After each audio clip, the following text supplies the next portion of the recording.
ये भी इसी से कंटिन्यूशन में ही एक बात है कि पुराना खाता बंद।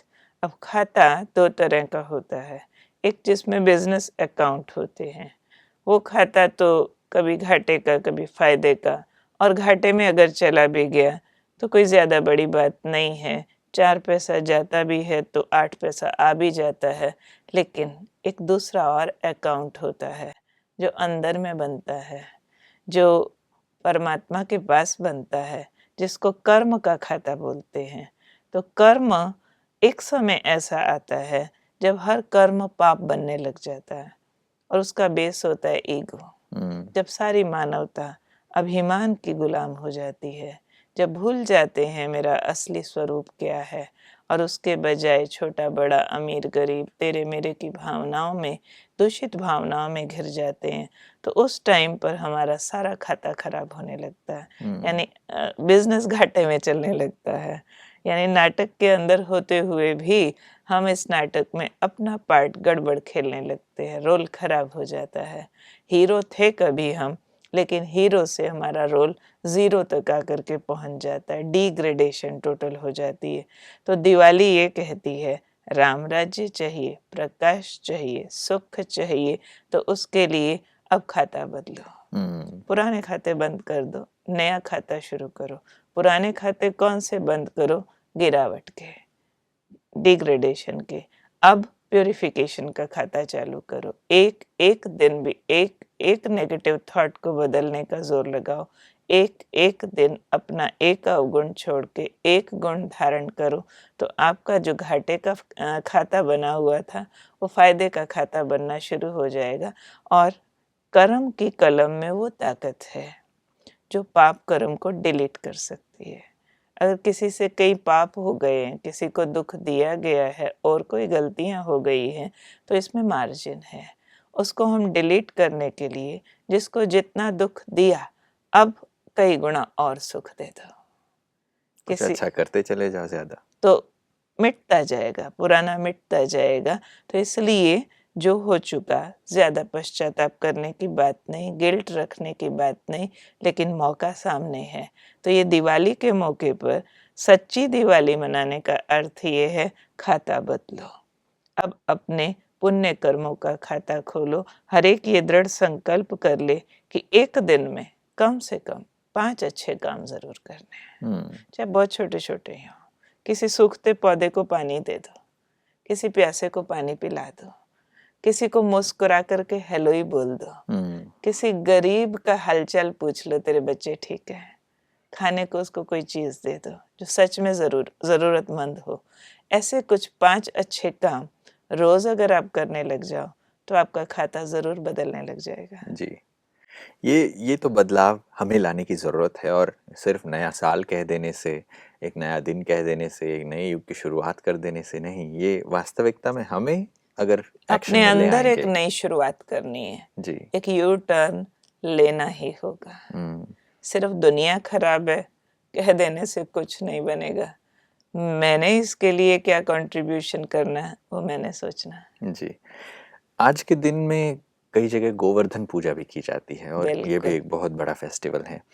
तो गोवर्धन पूजा, गोवर्धन के बारे में सभी जानते हैं, बट बिल्कुल। एक पहाड़ की पूजा, सिर्फ क्या पहाड़ मान्यता की है पूजा इसकी? नहीं है, ये वास्तव में रिस्पेक्ट कर रहे हैं नेचर को, कि नेचर आपको बहुत कुछ दे रही है।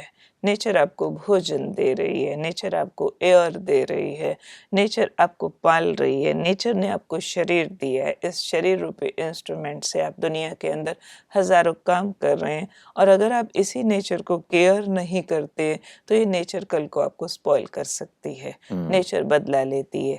तो ये वास्तव में उसकी केयर का सिंबल था, जिसकी फिर एक सुंदर से सिंबॉलिक कहानी बना दी गई कि वो इंद्र की पूजा करते थे भक्त लोग, उसको अनाज का हिस्सा देते थे। फिर उनको सिखाया गया कि इसके बजाय तो पहाड़ की पूजा करो, उस पे फल पैदा होते हैं, उस पे आपके जानवर पलते हैं, उसके नीचे आपका गांव पलता है, तो इसलिए एक देवता की पूजा करने की ज़रूरत नहीं है। इसका मतलब दूसरा था कि हम जो रिचुअल्स में पड़ गए हैं कि ये वाली रस्म करो नहीं तो पाप लगेगा, अगर आपने ये वाला चढ़ावा नहीं चढ़ाया तो फलाना देवता नाराज हो जाएगा, सूर्य को जल नहीं दिया तो पाप लगेगा, ये नहीं किया तो पाप लगेगा। केवल अंधविश्वासों में नहीं जियो, हर एक चीज के पीछे एक तर्क है, एक मीनिंग है, एक उसकी कसौटी है, उस पर चलो। वास्तव में सूर्य को केवल जल देने की बात नहीं है, लेकिन सनलाइट जब पानी की धार में से क्रॉस होके आपकी बॉडी को टच करती है तो पानी प्रिज्म का काम करता है और सन से 7 कलर्स निकल करके आपकी बॉडी पर जाते हैं। उस तरीके से आप कलर थेरेपी यूज़ करते हैं तो आपकी हेल्थ के लिए बहुत अच्छी है। सिर्फ ये मानते हुए कि हम हिस्सा निकालें और इंद्र नाम का कोई व्यक्ति है तो उसको अन्न पहुंच जाएगा, उसके बजाय सेव द वाटर, ये है वास्तव में इंद्र पूजा। सिखाने का मतलब ये था, सेव द सॉइल, उसको आप कटने से बचाओ, उसको पोल्यूशन से, केमिकल से बचाओ, अपने जानवर, पशु पक्षी, उनके हेल्थ का ध्यान रखो, उनको जो पोल्यूशन प्राप्त हो रहा है उससे उनको बचाओ। ये है वास्तव में गोवर्धन पूजा। तो गोवर्धन पूजा माना नेचर की भी संभाल करना, इसका मतलब है इको फ्रेंडली सिस्टम्स यूज करो।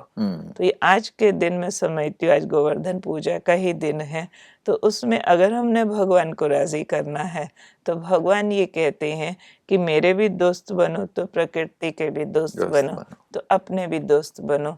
मीन्स जिस चीज़ को आप यूज़ कर रहे हैं, कंज्यूम कर रहे हैं, उसको आप रिगार्ड भी दो, उसके लिए आप फ्रेंडली भी होकर के रहो। बहुत ही ज़्यादा एक्सट्रीम कंज्यूमरिज्म में न जाकर हम एक अच्छे रिलेशनशिप में आए नेचर के साथ बिल्कुल। भी। ये जो गोवर्धन पूजा के बारे में बात करते हैं, गोवर्धन के लिए अक्सर ये कहा जाता है कि जब भी हम कोऑपरेशन की बात करते हैं तो गोवर्धन को दिखाते हैं। क्योंकि उसमें दिखाते हैं कि श्री कृष्ण ने जब गोवर्धन पर्वत उठाया, उन्होंने तो अपनी छोटी उंगली लगाई, सब गोप गोपियों ने अपनी अपनी उंगली साथ लगा दी, तो इतना बड़ा पहाड़ उठ करके छतरी बन गया। तो बहुत सुंदर मीनिंग है इसका। ये टीम स्पिरिट का सिंबल है कि जब भी कोई समस्या आए तो आप यूनिटी में आ जाओ। एक एक मिल करके 11 हो जाते हैं, सबकी शक्ति मिल करके काम करती है तो बड़ी बड़ी समस्याएं भी छोटी हो जाती हैं। अभी पूरा संसार कलयुग का पहाड़ हो गया है। इस संसार से पापाचार को मिटाना, मिलावट, बेईमानी, रिश्वतखोरी और स्वार्थ को मिटाना किसी एक मनुष्य के बस की बात नहीं है। हर एक ये सोचता है सारे खराब है, एक मेरे अच्छा बनने से क्या होगा। अगर हर एक ये सोच ले कि दुनिया भले खराब है, मैं तो अच्छा बन जाऊं, और अगर वो मैं एक एक करते एक चेन बना ले तो पूरे संसार को अच्छा और महान बनाया जा सकता है। तो एक एक महान संकल्प का हम हाथ मिला दें, अपनी छोटी छोटी अंगुली लगा दें, तो वो दिन दूर नहीं है कि वर्ल्ड ट्रांसफॉर्म किया जा सकता है। किया जा सकता है, सभी के सहयोग से ही हो सकता है, और कहते भी हैं कि सभी के सहयोग से सुखमय संसार आ जाता है। जी। तो आज के दिन के बारे में तो ये बात हो गई, नया साल, नववर्ष, अन्नकूट, गोवर्धन इत्यादि बहुत कुछ मना रहे हैं आज, और उसका सिग्निफिकेंस भी समझ चुके हैं। कल एक बहुत ही स्पेशल फेस्टिवल भी है, भैया दूज। भैया दूज, और बहनों के लिए और भाइयों के लिए भी एक बड़ा फेस्टिवल है जिसे यम द्वितीया कहा जाता है। हाँ, और इसका भी सिग्निफिकेंस हम जानना चाहते हैं। बिल्कुल। इसके लिए समझते हैं कि भाई अगर बहन से माथे पर तिलक लगवा ले तो यम के खतरे से बच सकता है। वास्तव में सिर्फ लाल तिलक माथे पर या चंदन का तिलक माथे पर लगा देना, उतने से तो यम से बचने की कोई बात नहीं है, लेकिन इसका बहुत ही प्यारा सिग्निफिकेंस है।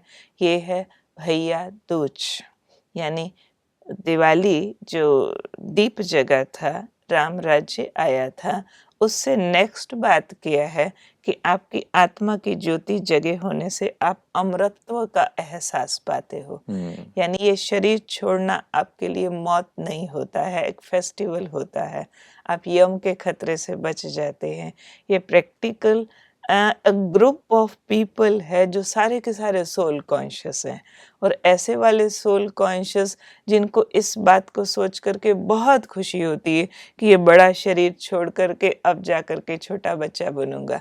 ये वास्तव में गोल्डन एज का एक सिंबल है जिसमें हम इतने सोल कॉन्शियस होते हैं कि शरीर लेना, शरीर छोड़ना दोनों एक खेल लगता है। और आज की दुनिया में आप सोच कर देखिए, शरीर लेना भी कितना पेनफुल है।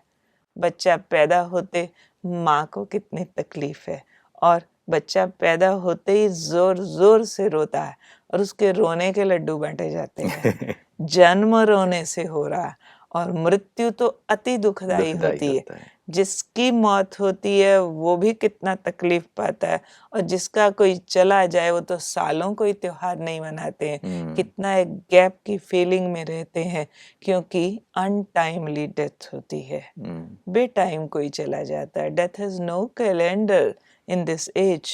लेकिन जो कमिंग गोल्डन इरा है, जिसको राम राज्य कहते हैं, उसमें डेथ भी कैलेंडर्ड होती है। यानी जाने वाली आत्मा को पता है मुझे कब शरीर छोड़ना है। पूरी आयु भोग करके 150 वर्ष की आयु में आत्मा अनाउंस करती है कल मैं जाने वाला हूँ, और सब रिश्तेदार इकट्ठे होंगे, मिल करके त्योहार मनाएंगे और उसको तिलक किया जाएगा और वो चला जाएगा। ये जब आप भाई दूज के बारे में बता रहे हैं, ये तो इसका सिग्निफिकेंस समझ में आ रहा है कि आज हर किसी को मृत्यु से डर लगता है, और रियलिटी में कोई अमर नहीं हो रहा। मतलब कोई मरे बिना नहीं रह सकता, ऐसा नहीं हो सकता, बट वो डेथ पेनफुल नहीं है, वो सर्टन है। पता है कि आज भी सभी को मरना तो है ही एक दिन, बट उसमें एक रियलाइजेशन है कि हाँ, हम ये कपड़ा बदल रहे हैं और एक न्यू बॉडी ले रहे हैं, और उसमें ये अमर है। रामराज का साइन है। रामराज का साइन है। बट आज ये सिर्फ एक भाई बहन का त्योहार बन गया। वो भी अच्छा है, वो भी बहुत मीनिंगफुल है। एक बहन भाई के माथे पर तिलक लगाती है, तो उसका भी सिग्निफिकेंस ये है कि वो भाई के माथे को टच करके ये बताने चाहती है कि ये एक पुरुष के शरीर के अंदर भी आप पॉइंट ऑफ लाइट आत्मा हो, और अगर आप आत्मा होकर के रहते हो तो ये राज्य का प्रतीक है। वास्तव में मस्तक पर तिलक को राज तिलक भी कहा जाता है। जी। तो अगर आप सोल होकर के रहोगे तो आप इन इंद्रियों को रूल कर सकोगे। You will be the king of the body. और सबसे पहले रामराज लाने के लिए हमें अपनी कर्म इंद्रियों का राजा बनने की ज़रूरत है। और एक बहन के हृदय में भाई के लिए इससे बड़ी गुड विशेस क्या हो सकती हैं कि वो अपने इंद्रियों का राजा बन जाए। जो अपने आप को अनुशासन में रख सकता है वो सारे विश्व पर शासन कर सकता है। और आत्मा आत्मा भाई भाई है, तो बहन क्यों भाई को लगा रही है, ये भी नारी शक्ति का प्रतीक है कि जब जब संसार में अज्ञान का अंधकार छाया तो नारी शक्ति ने ज्ञान का प्रकाश दिया, जिसको शिव शक्तियाँ दिखाते हैं। तो हर मानवता रूपी आत्मा रूपी भाइयों को नारी शक्ति, जिसने ईश्वरीय शक्ति को अपने अंदर समाया, उसने ये ज्ञान दिया कि मैं भी आत्मा हूँ, तुम भी आत्मा हो, तो आत्मा आत्मा भाई है। हम वास्तव में भाई भाई हैं, एक पिता की संतान हैं। ये स्मृतियाँ जागृत करो तो आप राजा अभी भी होंगे, भविष्य में भी भविष्य होंगे। में भी होंगे।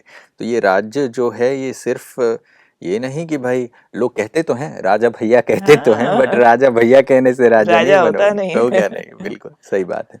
ये जो तिलक की बात आप कह रहे थे, ये आत्मा का स्मृति लगाना, या जो ये तिलक लगाते हैं, इस पर मैं थोड़ा और प्रकाश चाहता हूँ। वो इसलिए क्योंकि त्योहार के रूप में ठीक है, आपने तिलक लगाने की बात कही, बट क्या व्यक्ति मृत्यु के भय से दूर हो सकता है सिर्फ स्मृति बिल्कुल, से?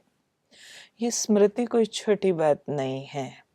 मृत्यु पर विजय जिसको कहते हैं, वास्तव में शरीर तो हर आत्मा को छोड़ना होता है। मृत्यु पर विजय है मृत्यु के भय पर विजय। और आत्मिक स्मृति में कोई आ जाए, निरंतर उसको ये याद रहता रहे कि मैं मिट्टी का शरीर नहीं, इसके अंदर चमकने वाली एक ज्योति हूँ और टेम्परेरी इसमें आई हूँ और चले जाने वाली हूँ, तो ये मालूम होगा ना कि मैं मरती नहीं हूँ। और जब मैं मरती नहीं हूँ तो मृत्यु का भय किस बात का। आज मुझे मालूम पड़े कि मैं इस शरीर से निकल करके एक बच्चे के शरीर को धारण करने वाली हूँ या आत्माओं के देश में वापस जाने वाली हूँ, तो मेरे लिए तो खुशी की बात है कि पुराना शरीर छोड़ करके मुझे नया मिलने वाला है। हैरानी उन लोगों को होती है ये वाली बात सुन करके, जो पहली बात इस शरीर को मैं मान लेते हैं, मैं हूँ या नहीं था, या फिर दूसरी बात इस शरीर से अटैचमेंट हो जाती है, या इस शरीर के द्वारा बहुत सारा फ्यूचर प्लान कर लेते हैं, ये कैरियर, ये वाली पोजीशन, ये नेम, ये फेम। तो उनको पाप इतने किए होते हैं कि फ्यूचर अनसर्टेन लगता है, डर लगता है, लेकिन सोल कॉन्शियसनेस से पाप खत्म होकर के पुण्य जागृत होते हैं। तो इस शरीर में रहूं या अगले में रहूं, मैं आत्मा एक अच्छी एक्टर हूं, अच्छा यूज़ करती रहूंगी, मृत्यु का भय भी छूट जाता है। दूसरा, आपने ऑब्जर्व किया होगा ये तिलक लगाते कौन से वाला है और किस शेप में लगाते हैं। पहले लाल कलर यूज़ करते हैं, रोली या सिंदूर से, वो अंगूठे से ओवल शेप में लगाते हैं, लगभग जोत जैसी शेप होती है उसकी, और उसमें चावल लगाते हैं और उस चावल को अक्षत बोल देते हैं। अक्षत मीन्स भी अमर होता है। तो वो लाल रंग जो यहाँ लगाते हैं वो आत्माओं का देश जो है परम धाम, वो लाल प्रकाश है। उसके अंदर चावल अक्षत यानी अमर आत्मा का प्रतीक है। अदरवाइज तो चावल खुद तो अक्षत नहीं होता, वो तो लोग खा जाते हैं, खत्म हो जाता है।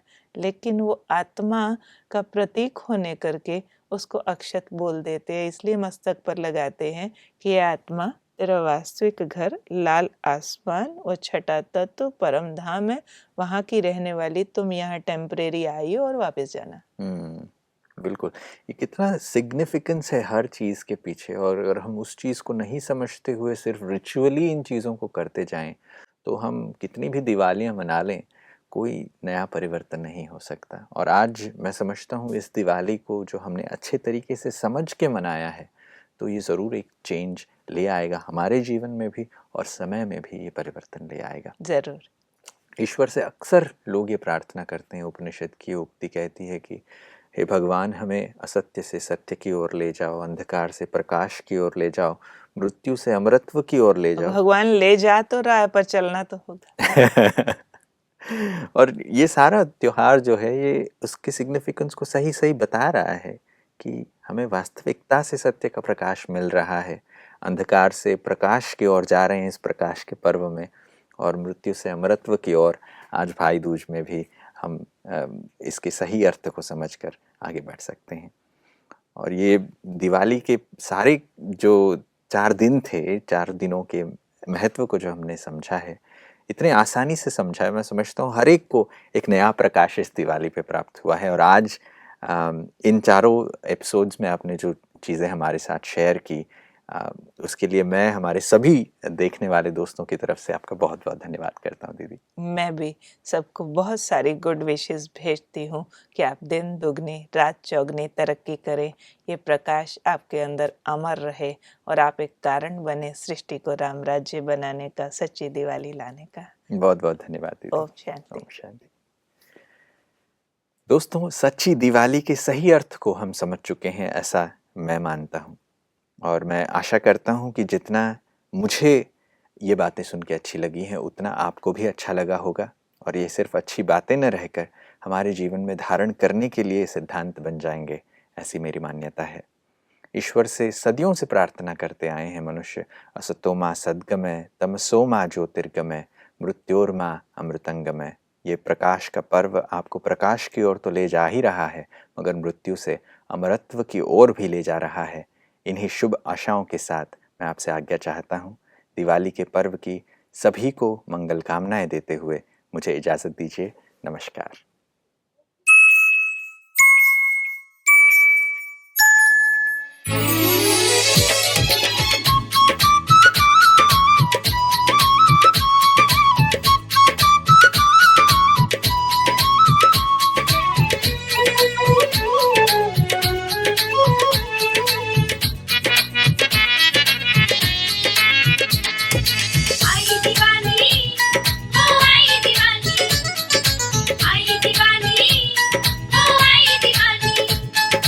दीव्यां दी जगमग होई, रोशनी हर पासे होई।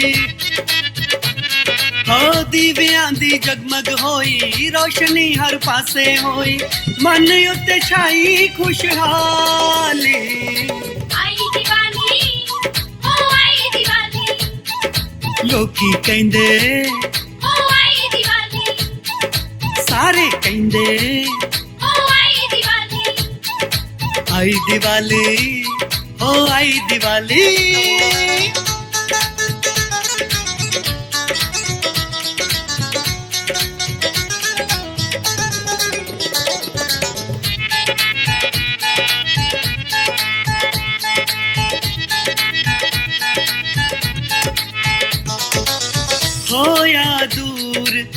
अज्ञान हनेरा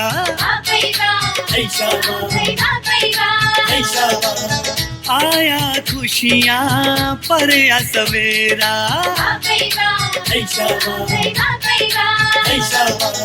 होया दूर अज्ञान हनेरा आया खुशियाँ परया सवेरा दीपराज ने पाया फेरा रोशन होया चार चुफेरा राजयोग दे क्यों तो वांझा आत्म दीप रेहाना खाले दुनिया कहंदी हो सारे कहंदे आई दिवाली हो आई दिवाली